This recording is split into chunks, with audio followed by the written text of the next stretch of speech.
Voice of Cameroon, la voix de l'espérant. Sur la cour principale de la communauté urbaine de Yaoundé, le nouvel arsenal de lutte contre la vulnérabilité des jeunes filles du septentrion camerounais est exposé. Cliniques mobiles, ambulances, machines à coudre et autres tracteurs sont un énième témoignage des actions du projet Sweat coordonné au Cameroun par le Dr Glory. La cérémonie de ce 15 mai 2025, en plus d'une remise officielle de ces équipements, est aussi un hommage rendu à ce projet initié en 2015 et auquel sont associées de nombreuses administrations sectorielles en guerre contre la déscolarisation des jeunes filles des régions septentrionales.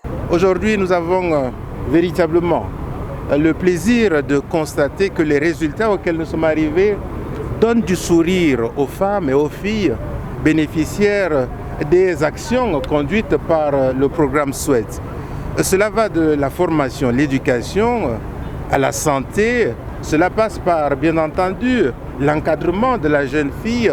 Cela passe par la protection de la fille face aux violences basées sur le genre. Cela va nécessairement vers l'insertion socio-économique des femmes, des filles de 3 régions de notre pays, l'extrême nord, le nord et la Damawa. Nous avons notamment travaillé dans la Damawa précisément, où 5300 enfants ont été accompagnés.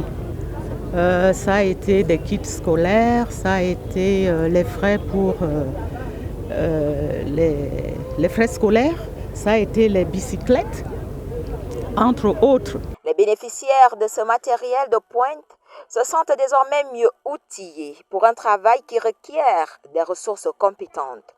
Le Sweat est donc arrivé à point nommé. Les instructions que nous recevons vont dans le sens de ramener, n'est-ce pas, les soins de santé au plus près des populations. Et c'est pour ça d'ailleurs que nous avons mis en place la santé communautaire. Et donc, avec les cliniques mobiles que nous avons aujourd'hui, avec un ensemble d'équipements que nous recevons, cela va nous permettre d'aller vers le patient, vers les populations et de pouvoir désenclaver certaines zones. Je voudrais ici saluer le rôle joué par les ministères partenaires, le ministère de la promotion de la femme et de la famille, le ministère de la santé, le ministère de la jeunesse et de l'éducation civique, le ministère de l'éducation de base, autant d'acteurs qui ont mis en œuvre la volonté du chef de l'État. Cette victoire, de plus dans la promotion de la jeune fille du septentrion, a aussi bénéficié du précieux appui technique du Fonds des Nations Unies pour la population, UNFPA, présent sur les lieux à travers le docteur Justin Kofi, son représentant résident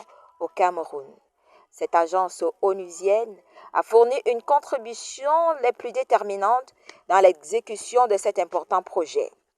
Des clichés pour immortaliser l'union sacrée entre le gouvernement de la